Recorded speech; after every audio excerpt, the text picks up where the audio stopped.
오늘 받으실 하나님의 말씀은 사도행전 2장 37절에서부터 42절 말씀까지입니다. 사도행전 2장 37절에서 42절 말씀까지 우리 한 절 한 절 우리 한 목소리로 우리 다 같이 합독하도록 하겠습니다. 우리 37절 말씀부터 같이 읽겠습니다. 시작. 저희가 이 말을 듣고 마음에 찔려 베드로와 다른 사도들에게 물어 가로되 형제들아 우리가 어찌할꼬 하거늘 베드로가 가로되 너희가 회개하여 각각 예수 그리스도의 이름으로 세례를 받고 죄 사함을 얻어라. 그리하면 성령을 선물로 받으리니 이 약속은 너희와 너희 자녀와 모든 먼데 사람 곧 주 우리 하나님이 얼마든지 부르시는 자들에게 하신 것이라 하고 또 여러 말로 확증하며 권하여 가로되 너희가 이 패역한 세대에서 구원을 받으라 하니 그 말을 받는 사람들은 세례를 받음에 이날에 제자의 수가 3,000이나 더하더라. 저희가 사도의 가르침을 받아 교제하며 떡을 떼며 기도하기를 전혀 힘쓰니라. 아멘. 우리 하나님 항상 좋으신 하나님, 항상 선하신 하나님, 오늘 우리는 그 고백을 늘 하게 됩니다. 그래서 우리는 이렇게 고백을 하죠. God is good all the time. 여러분, all the time 안에는 우리의 실패도 들어있고 우리의 아픔도 들어있습니다. 그러나 우리는 하나님의 선하신 뜻을 믿기 때문에 항상 그분은 좋으신 하나님, 선하신 하나님이라고 고백합니다. 또한 우리는 인생 살아가면서 우리의 연약함을 깨달을 수밖에 없습니다. 우리는 하나님의 도움 없이는 1분 1초도 살 수 없습니다. I'm nothing. 근데 하나님이 함께 하시면 능치 못함이 없습니다. With God, nothing is impossible. 오늘 그 좋으신 하나님, 능력의 하나님, 사랑의 하나님, 우리 말씀으로 만나 뵙기를 주님의 이름으로 축원합니다. 오늘의 뜻을 정하는 인생 242번째 시간으로 어찌할꼬라는 제목을 가지고 하나님의 말씀을 증거하겠습니다. 우리 한번 어찌할꼬 우리 두 번만 말해 볼까요? 시작. 어찌할꼬.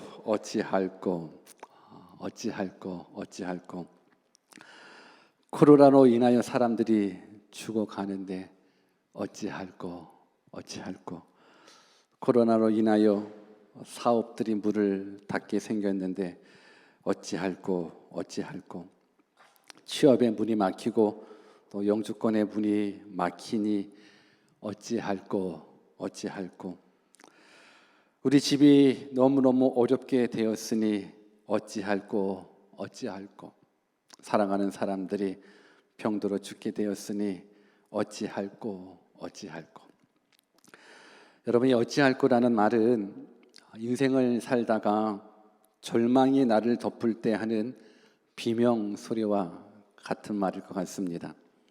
또한 이 어찌할꼬라는 말은 도무지 소망이 안 보일 때 나오는 깊은 한숨 소리와 같은 말이라고 생각을 합니다. 우리가 인생을 살다 보면 어찌할꼬라는 그런 환경이 주어질 수도 있을 텐데 저는 바라옵기는 그런 절망의 환경은 경험되지 않기를 주님의 이름으로 축원합니다.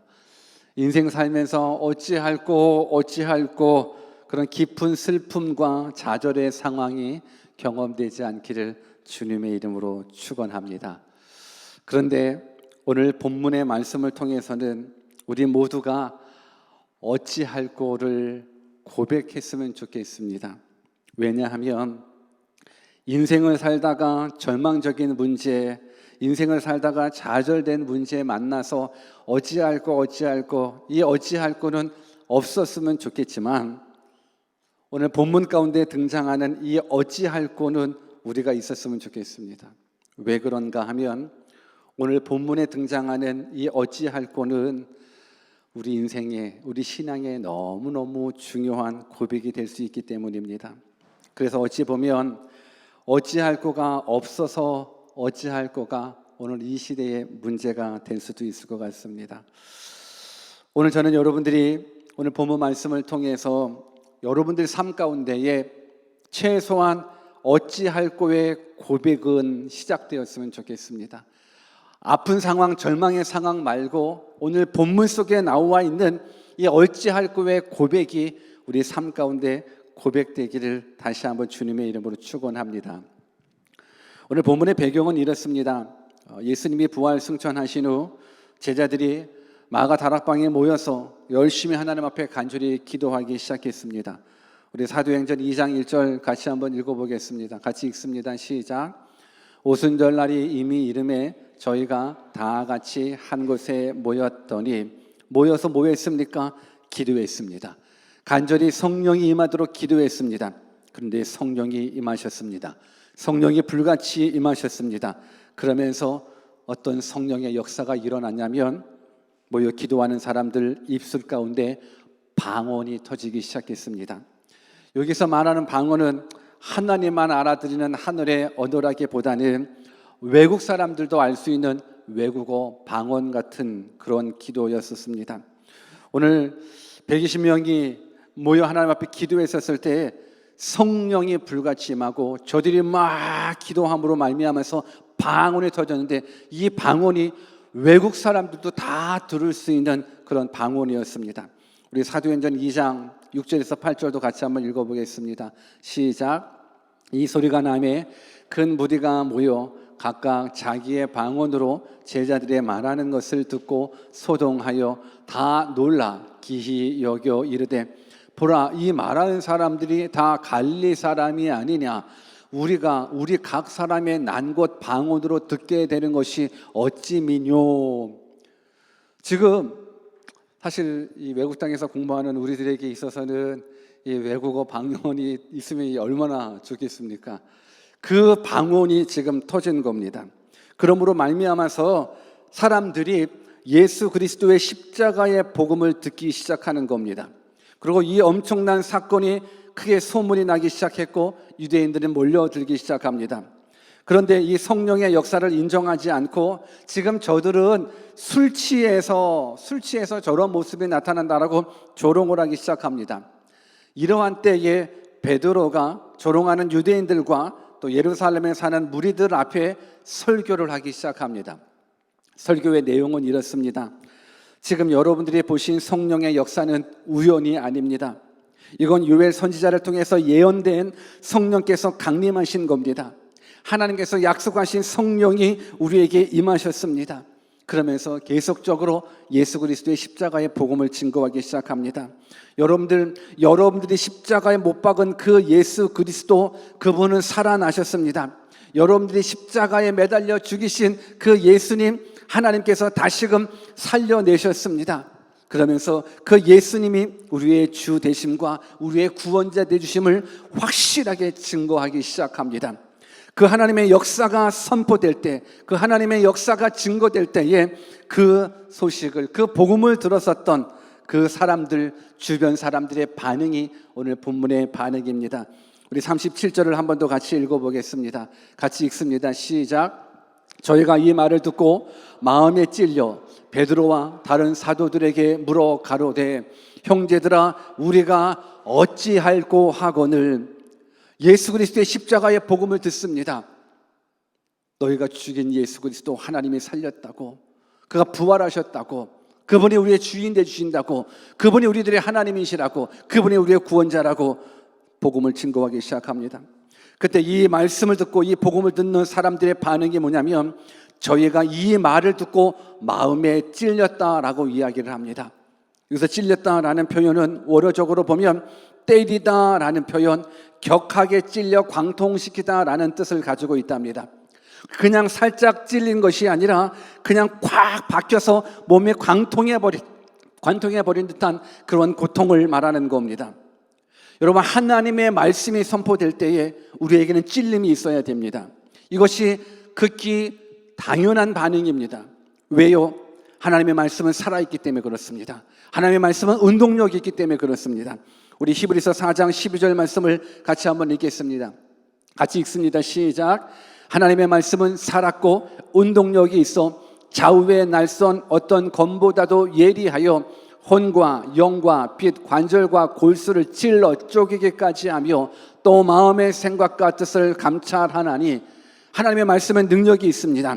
하나님의 말씀은 좌우의 날선 어떤 검보라도 예리합니다. 그래서 혼과 영과 관절과 골수를 찔러 쪼개기까지 하는 능력이 하나님의 말씀 가운데 있습니다. 그래서 그 하나님의 말씀이 들려지게 되면 우리들의 죄악된 모습을 발견할 수밖에 없습니다. 우리들의 죽었던 양심과 우리들의 영혼이 수술받게 됩니다. 그래서 그 찔림을 경험하게 되는 겁니다. 그런데 오늘날 이 찔림이 없는 것이 우리들의 문제입니다.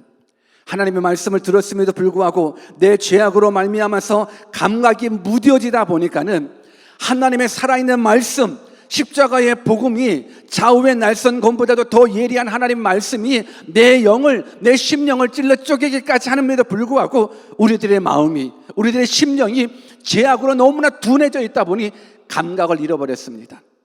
그래야 우리가 죽은 겁니다. 죽다 보니 나병 환자처럼 감각을 상실하고 있는 문제가 오늘 우리들의 문제입니다. 저는 바라옵기는 하나님의 말씀이 선포되었을 때 우리 가운데 찔림이 나타나는 역사가 있었으면 좋겠습니다.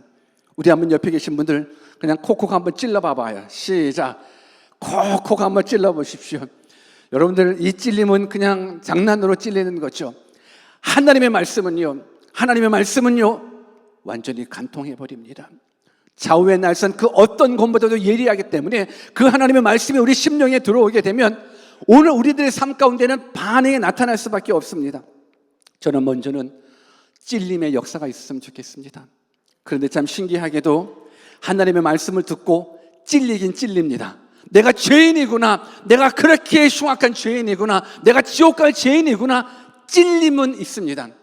그런데 찔림은 있지만 희한하게 반응하는 사람들이 오늘 성경 가운데서 나타납니다. 그게 어떤 사람들이냐면 스데반 집사님의 설교를 듣고 마음의 찔림을 받은 사람들의 반응입니다. 똑같이 하나님의 말씀을 듣고 찔리긴 찔렸습니다. 내 죄악이 들통났습니다. 나의 부끄러움이 들통났습니다. 성경을 같이 읽어볼까요? 사도행전 7장 54절입니다. 같이 한번 읽습니다. 시작. 저희가 이 말을 듣고 마음에 찔려 저를 향하여 이를 갈거늘.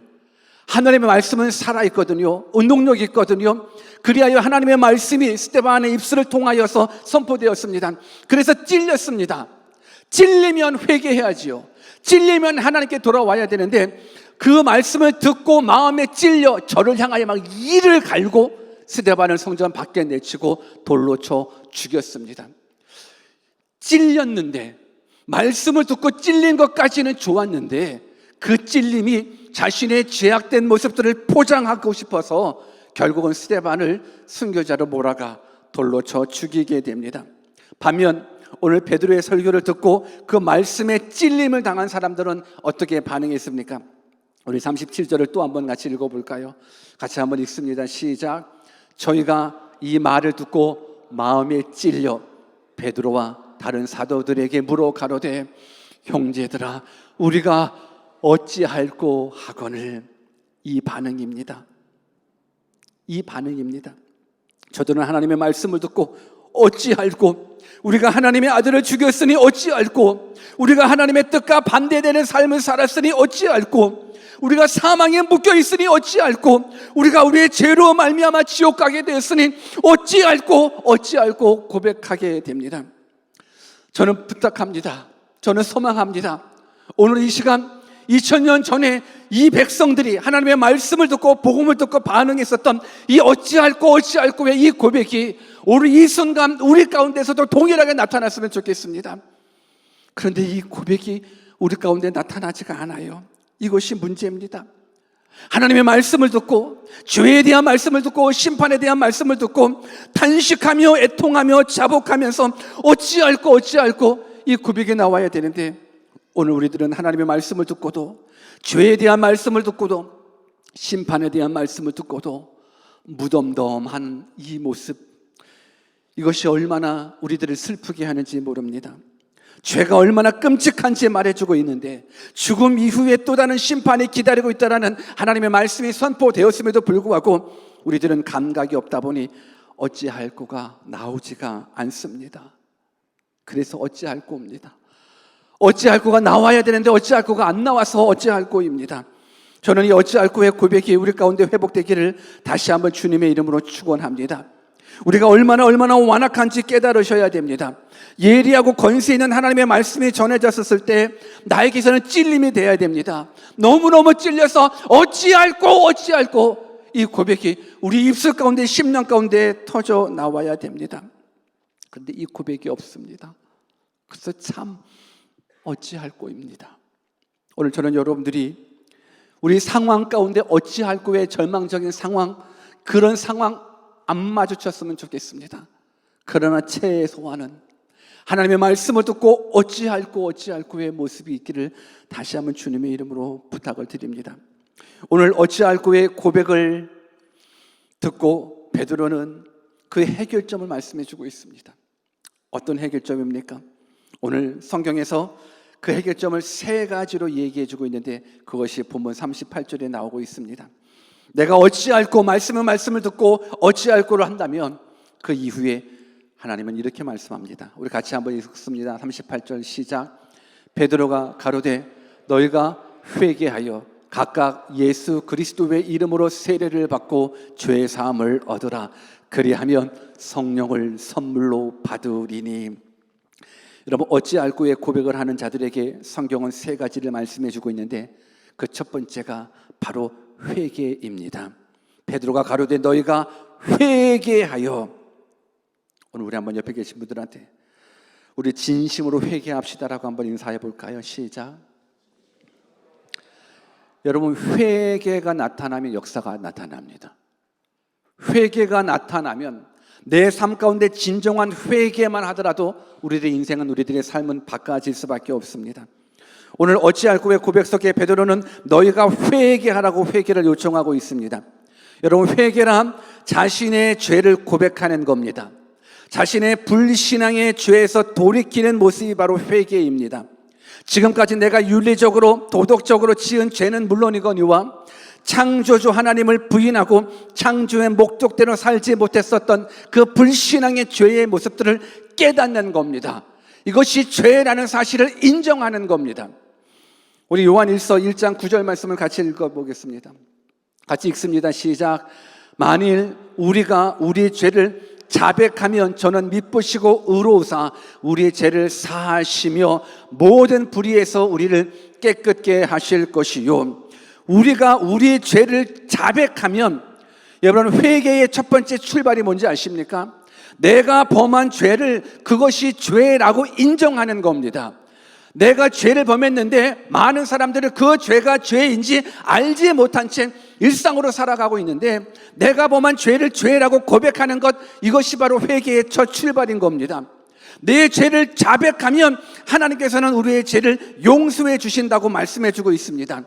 우리가 어찌할꼬 그 고백 속에 회개하라는 겁니다. 너가 범한 죄를 깨달으라는 겁니다. 그 죄를 죄라고 인정하라는 겁니다.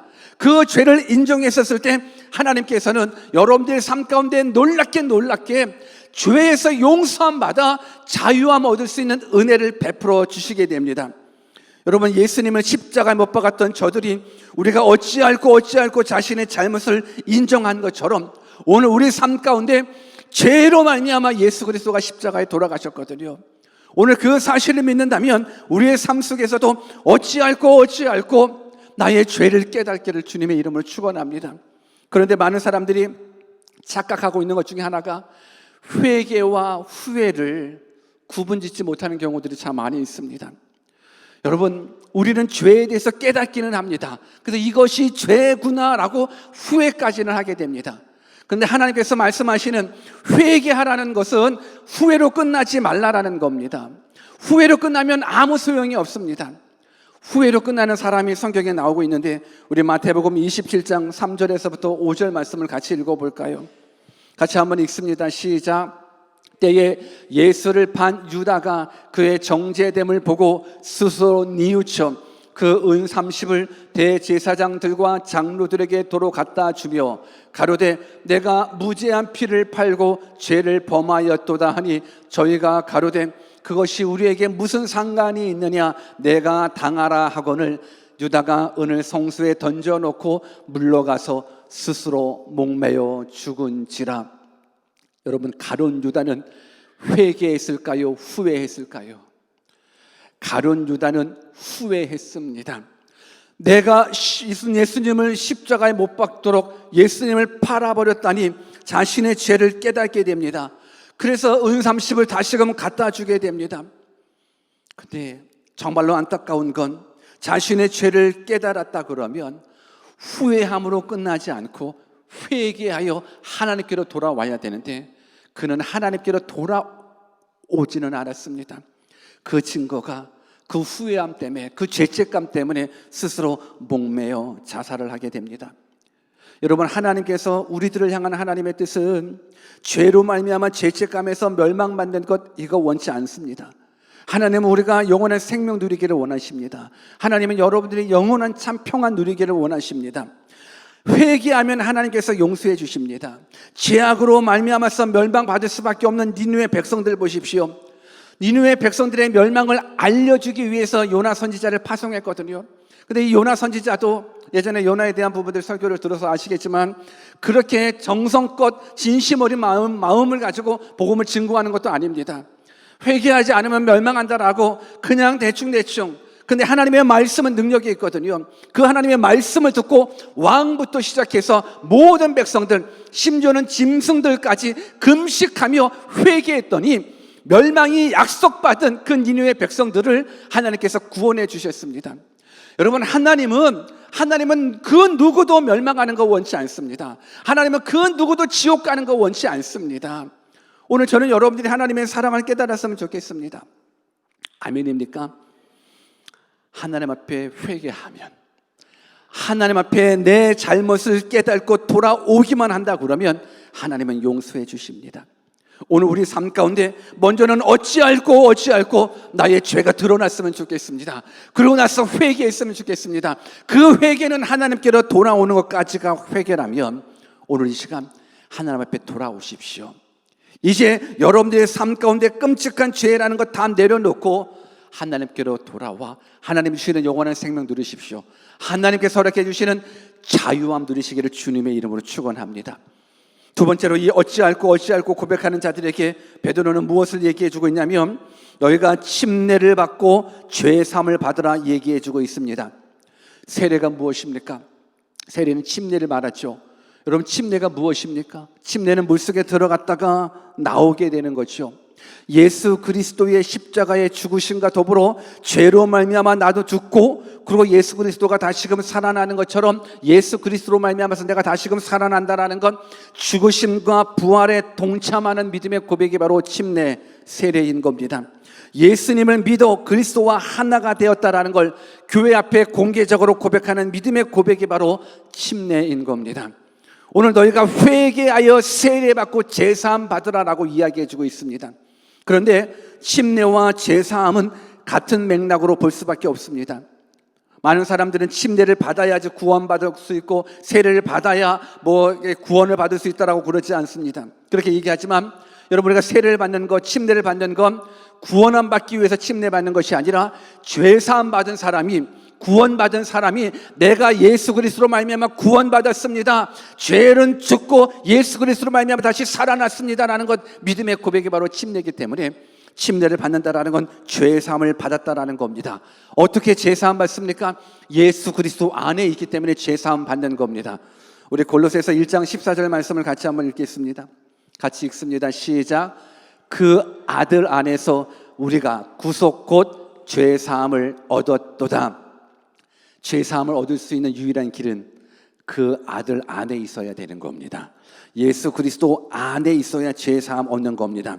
예수 안에 있으면 죄사함 얻습니다. 예수 그리스도의 십자가의 보혈이 나를 덮어주셨기 때문에 내가 죄사함 받을 수 있는 겁니다.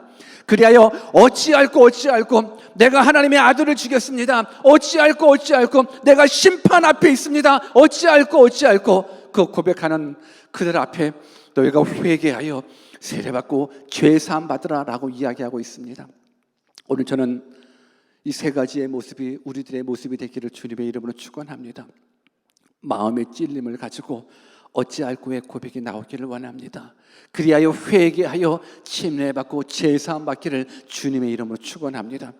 최소한 여기에 계신 하나님의 아들, 딸들, 하나님을 예배하고자 이 자리에 계신 여러분들은 천국이 있음을 확실하게 믿고 지옥이 있음을 확실하게 믿고 죽음 이후에 심판이 있음을 확실하게 믿고 어찌할꼬 그 고백 앞에 하나님께서 허락해 주시는 이 구원의 해결책을 믿고 회개하여 제사함 받아 우리 모두가 영원한 생명 얻기를 다시금 예수 그리스도의 이름으로 축원합니다. 만약 여러분들이 회개하여 침례받고 제사함 받았다 그러면 하나님은 우리들에게 선물을 약속해 주고 있습니다. 그 선물이 무엇입니까? 우리 38절을 한 번 더 같이 읽어볼까요? 같이 한번 읽습니다. 시작. 베드로가 가로되 너희가 회개하여 각각 예수 그리스도의 이름으로 세례를 받고 죄 사함을 얻으라. 그리하면 성령을 선물로 받으리니. 우리 한번 옆에 계신 분들한테 성령을 선물로 받으십시오. 같이 한번 인사해 볼까요? 시작. 여러분들 선물을 받을 때 좋아요, 안 좋아요? 이제 우리가 크리스마스 다가오면 뭐 선물 막 준비하고 있죠. 제 선물도 준비하고 있어요? 웃는 사람들은 준비를 안 하는 사람이 있구나. 회개하여 여러분들 선물이라는 건 참 좋습니다. 근데 선물이라는 건 값 없이 받는 거죠. 선물을 산다 그러면 그거는 선물이 될 수가 없어요. 오늘 성경은 우리가 회개하여 침례받고 죄사함 받으면 성경은 무엇을 약속하고 있냐면 그리하면 성령을 선물로 받으리라 약속해 주고 있습니다. 성령을 선물로 받는다라는 건 성령의 은사를 선물로 받으리라라는 말도 포함되어 있습니다. 성령을 선물로 받는다라는 그 마음 가운데 성령의 역사들, 성령의 은사들, 그것 또한 선물로 받게 된다라는 겁니다. 여러분, 초대교회에서 이 베드로의 설교를 듣고 어찌할꼬 이 고백하는 사람들 왜 이런 고백까지 왔나 생각해 봤더니 저들에게 성령이 임함을 저들이 받습니다. 아니 뭐지? 이 사람은 갈릴리 사람인데 어떻게 이 나라 말도 하고 저 나라 말도 하고 이 사람이 배운 사람들이 아닌데 이 사람들이 외국어 학원에 다녀본 적들이 없는 사람들인데 어떻게 이렇게 각 나라 말로 이렇게 기도를 하고 그 복음이 나에게 전가되지? 성령의 역사들을 경험을 하는 겁니다. 여러분, 성령의 역사가 내가 경험함으로 말미암아서 내 주변 사람들이 와, 하나님은 살아계시는구나, 하나님이 하나님 되심을 경험하게 되는 겁니다. 저는 여러분들이 이 시간 정말로 회개하고 죄사함 받고 성령을 선물로 받아 여러분들의 삶 속에 하나님의 하나님 되심을 경험했으면 좋겠습니다. 우리가 믿는 하나님, 전능하신 하나님, 온 우주 만물을 창조하시는 하나님, 역사를 주관하시고 환경을 주관하시는 하나님, 여러분 왜 세상 사람들이 예수 믿는 사람들에게 손가락질하는지 아십니까? 전능자 하나님을 믿고 있으면서도 전능자 하나님을 믿지 않는 사람처럼 행동하기 때문에 그렇습니다. 영생을 선물로 받았음에도 불구하고 영생이 없는 자처럼 행동하니까 세상 사람들이 뭐 믿는 자나 안 믿는 자나 동일하고 오히려 믿는 자들이 더 욕심내는 그 모습 속에서 하나님께로 나오지 않아요. 교회로 나오지 않아요. 말씀 앞에 나오지 않아요. 오늘 우리는 땅끝까지 이르러 주님의 증인 되셔야죠. 어떻게 해요? 하나님은 지금도 살아 역사하신다라는 것, 하나님은 지금도 내 삶 가운데 역사해 주신다라는 것. 오늘 지난주에 말씀드렸었잖아요. 이제부터 우리가 하나님을 뭐 하기로? 자랑하기로 작정했잖아요. 내 삶 가운데 일해 주셨던 그 하나님을 자랑하기로. 사망에 묶여있고 죄악에 묶여있고 슬픔에 묶여있고 근심에 묶여있는 내가 예수 그리스도를 믿음으로 말미암아 그분을 만남으로 말미암아서 참된 기쁨을 누렸습니다. 참된 자유를 누렸습니다. 자랑하는 것. 여러분들이 하나님의 하나님 되심을 경험하잖아요. 그러면 주변 사람들이 하나님을 만날 수밖에 없습니다. 오늘 이 시간 성령을 받았으면 좋겠습니다. 성령의 은사들을 여러분들 모두가 다 경험했으면 좋겠습니다. 오늘 우리가 성령을 받는다라는 것, 또 다른 의미 속에서 우리가 신앙생활 잘 해야 되거든요. 우리가 구원받는 것도 결국은 성령을 받음으로 말미암아서 내 삶 가운데 하나님의 하나님 되심을 일하시는 건데, 무엇보다도 성령을 통하여 죄가 무엇인지 의가 무엇인지 깨닫게 된다는 것. 우리 요한복음 16장 8절 말씀을 같이 한번 읽어보겠습니다. 같이 읽습니다. 시작. 그가 와서 죄에 대하여 의에 대하여 심판에 대하여 세상을 책망하시리라. 그가 누군데요? 성령이 오시면 죄에 대하여 의에 대하여 심판에 대하여 세상을 책망하시리라. 깨달아 알게 해주신다라는 겁니다. 오늘 내가 신앙생활을 하면서 교회를 다니면서도 하나님의 말씀을 들으면서도 왜 깨달음이 없는지 아십니까? 성령을 경험하지 못해서 그렇습니다. 성령이 임하시면 죄를 깨달아 알 수밖에 없습니다. 오늘 똑같은 하나님의 말씀을 들어도 스데반이 전했었던 그 하나님의 말씀을 들었었던 사람들 가운데선 성령의 선물을 받지 못한 거예요. 그래야 그냥 찔림만 당하는 겁니다. 나의 죄만 드러나게 되니까는 그것이 분해지고 창피해지니까 이를 갈고 스데반을 그냥 돌로 쳐 죽였습니다. 그런데 베드로의 말씀을 들었던 사람들 가운데서는 성령이 그들 가운데 경험되어집니다. 그래서 죄를 깨달아 알게 됩니다. 아, 이것이 지옥 가는 죄구나. 내가 하나님의 아들을 십자가에 못 박았구나. 어찌할꼬. 성령이 임하시면 죄를 알게 됩니다.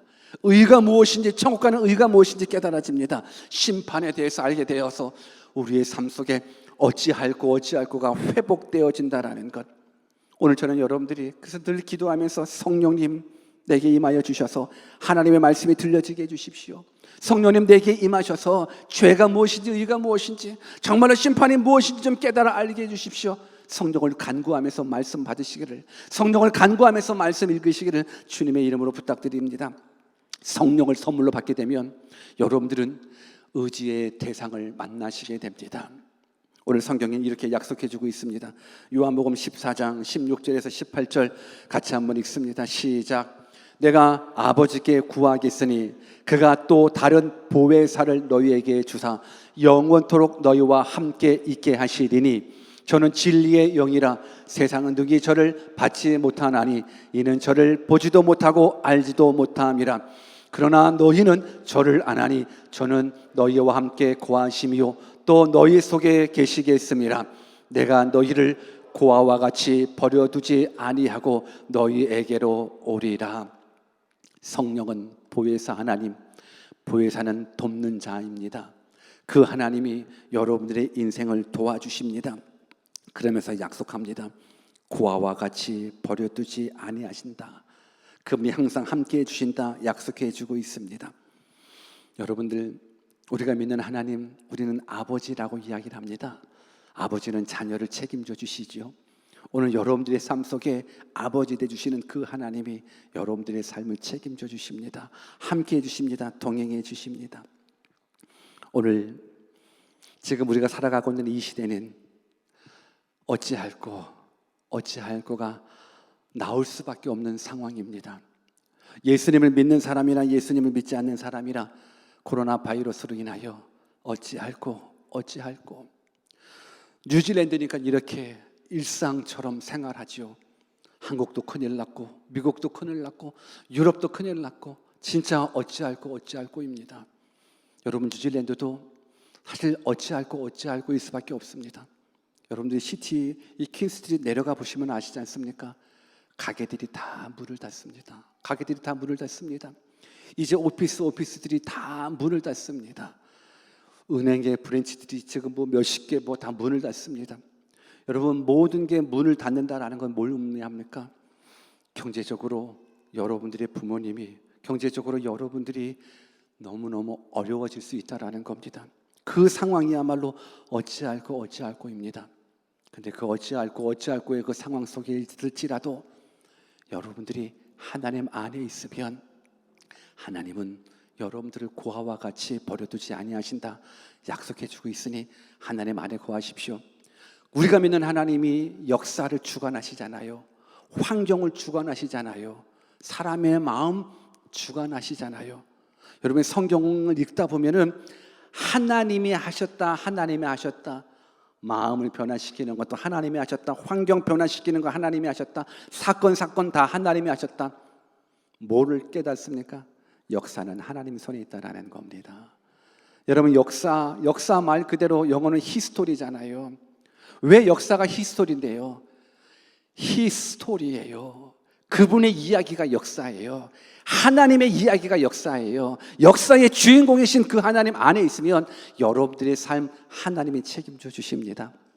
바라옵기는 오늘 우리 삶 가운데에 하나님의 말씀을 들어도 무덤덤해지는 내 모습, 죄에 대한, 천국에 대한, 지옥에 대한, 심판에 대한 말씀이 선포되었음에도 불구하고 그저 무덤덤한 내 모습이 있다면 어찌할꼬는 나와야죠. 교회를 다니고 10년, 20년이 됐는데 여전히 내 삶에 변화가 없어. 어찌할꼬 나와야죠. 어찌할꼬 나와야죠. 더 나아가 내 사랑하는 사람이 아직 구원받지 못했는데, 내 사랑하는 사람이 아직 예수님 믿고 영원한 생명을 얻지 못했는데 그가 죽는다면 어찌할꼬. 내 아버지가 예수 안 믿고 죽어 지옥 간다면 어찌할꼬. 내 자식이 예수 안 믿고 죽는다면 어찌할꼬 나와야죠. 오늘 그런데 정말로 슬픈 건 내 자식들이 하나님을 떠나고 교회를 떠나도 어찌할꼬 애통하는 사람이 없고, 내 부모가, 내 사랑하는 사람이 교회를 떠나고 세상 가운데 거해 있어도 어찌할꼬 애통함이 없는 겁니다. 그 애통함이 왜 없습니까? 내가 믿음이 없는 겁니다. 내가 구원의 확신함이 없는 겁니다. 내가 천국과 지옥에 대한 확신함이 없는 겁니다. 내가 확신함을 가지고 있다 그러면 하나님 안에 구원 있고 예수 그리스도 안에 속죄함 있고 오직 예수 그리스도 통해서만 구원을 받을 수 있는데, 내 안에 그 상황을 보면서도 어찌할꼬가 없다면 우리는 병들어 있는 겁니다. 바라옵기는 내 삶 속에 어찌할꼬가 회복되었으면 좋겠습니다. 하나님의 말씀이 들려질 때 최소한 찔려야죠. 하나님의 말씀이 들려질 때 최소한 나의 죄악이 드러나야죠. 근데요, 하나님의 뜻은 여러분들이 죄가 드러나서 어찌할꼬로 끝나는 인생 되는 걸 원치 않습니다. 하나님의 해결책을 주시잖아요. 회개하여 침례받고 제사받아 성령 받으면 참된 기쁨 누려, 영원한 생명 누려, 참된 만족 누려, 영생 누려, 천국 누려. 오늘 그 놀라운 은혜, 놀라운 복들 다 경험하시는 우리 모두 되기를 주 예수 그리스도의 이름으로 축원합니다. 같이 한번 기도하겠습니다. 오늘 여러분들 어찌할꼬가 없는 사람들은 어찌할꼬 외치셔야 됩니다. 지옥에 대한, 천국에 대한, 죄악에 대한, 심판에 대한, 죽음에 대한 하나님의 말씀이 선포되었음에도 불구하고 아무런 변화도 없이 내 심정이 무덤덤해져 있다면 어찌할꼬 해야 됩니다. 어찌할꼬가 나오지 않으면 안 됩니다. 하나님의 말씀이 선포되었는데 어찌할꼬가 없으면 안 됩니다. 십자가의 복음이 선포되었는데 어찌할꼬가 없으면 큰일 납니다. 여러분, 천국은 있고 지옥은 확실하게 있습니다. 하나님은 여러분들이 지옥 가는 거 원치 않습니다. 하나님은 여러분들이 예수 그리스도를 통해서 다 구원받기를 원하십니다. 그런데 죄가 있어서는 천국에 갈 수 없습니다. 죄의 문제 해결받지 않고서는 영원한 생명 누릴 수 없습니다. 어찌할꼬. 오늘 이 어찌할꼬가 없는 사람들 성령을 구하십시오. 그리하여 죄가 무엇인지 의가 무엇인지 깨달으십시오. 그래서 여러분들의 삶 속에 하나님의 하나님이심을 경험했으면 좋겠습니다. 우리 같이 한번 주신 말씀 붙잡고 기도하겠습니다. 기도하십시다. 하나님 아버지, 어찌할꼬가 없어서 어찌할 바를 모르겠습니다. 자외 날선 것보다도 더 날선 하나님의 말씀이 우리 심령을 찔러 쪼개야 되는데, 그 하나님의 말씀이 선포되었음에도 불구하고 여전히 내가 죄악 가운데 살아가고 있으니 어찌할꼬. 하나님을 알지 못하는 사람들이 내 주변에 있는데도 불구하고 내가 전도하지 못하니 어찌할꼬. 내 남편이 예수님을 믿지 않고 있으니 어찌할꼬. 내 아내가 예수님을 믿지 않고 있으니 어찌할꼬. 내 자식들이, 사랑하는 자식들이 교회를 떠나 하나님을 떠나 살아가고 있는데 어찌할꼬. 죽음 다음에는 분명하게 심판이 기다리고 있는데 그것을 모르고 있으니 어찌알고 하나님 아버지, 우리 가운데 어찌알고가 회복되게 해주십시오. 내가 범한 죄로 인하여 내가 심판받을 수밖에 없다는 존재 깨닫게 해주십시오. 죽음 앞에 어찌알고 하나님 아버지, 오늘 이 시간 좌우의 날선 그 어떤 것보다도 예리한 하나님의 말씀이 우리의 심령 가운데 수술시켜 주십시오. 하나님의 말씀이 들려지게 해주십시오. 오늘 이 시간에 성령님 초청합니다. 오늘 하나님의 말씀을 듣는 영혼들에게 성령님 부어주십시오. 성령님 임하여 주십시오. 그리하여 이들의 삶 속에 드러난 수만 가지의 죄악들이 이 시간 드러나게 해주십시오. 그 죄악들이 지옥 갈 죄라는 사실들이 드러나게 해주십시오. 그리하여 심판 앞에 어찌알고 내가 지옥 가게 생겼으니 어찌알고 하나님의 그 고백이 있게 해주십시오. 그러고 나서 우리는 감사할 수밖에 없는 게, 우리에게는 하나님 주신 선물이 있습니다. 우리에게는 하나님 주시는 영생의 선물이 있습니다. 예수 그리스도 안에 속죄함이 있기에, 예수 그리스도 안에 구원함이 있기에 오늘 이 시간 예수 그리스도를 나의 주인으로, 나의 구원자로 영접합니다. 나의 하나님 되주시옵소서, 나의 주인 되주시옵소서, 나의 구원자 되주시옵소서. 이제 예수 그리스도를 내 삶의, 내 중심의 왕으로, 주인으로 모십니다. 이제는 내가 어둠과 타협하지 않고 세상과 타협하지 않고 오직 하나님의 말씀대로 살아가기를 소원합니다. 주님 바라옵기는 하나님의 말씀 듣고 이제 믿음으로 반응하고, 이제 하나님의 말씀 듣고 하나님이 믿어지고 하나님의 복음이, 선포된 복음이 믿어져 우리 삶 가운데 성령의 역사들이 나타나게 해주십시오. 하나님, 내가 믿는 하나님, 전능하신 하나님 믿습니다. 역사를 주관하시는 하나님 믿습니다. 그 하나님, 살아 역사하시는 하나님, 내 삶 속에 일해 주십시오. 그리하여 세상 사람들에게 하나님의 하나님 되심을 증거할 수 있도록 은혜 내려 주옵소서. 하나님이 함께 하시면 능치 못함이 없다라는 이 믿음의 고백이 삶 속에 경험되게 하여 주시옵소서. 그래야 세상 사람들이 우리들의 모습, 우리들의 삶을 통하여 역시 하나님은 살아계시는구나, 역시 하나님은 살아계시는구나, 그리하여 하나님께로 돌아와 우리처럼 영원한 생명 누릴 수 있도록 모든 자들에게 은혜 내려 주시옵소서. 주님, 간곡히 소망합니다. 어찌할꼬의 신앙이 우리 모두에게 있기를 간절히 원하옵고 감사드리며 거룩하신 예수님 이름으로 기도하옵나이다. 아멘.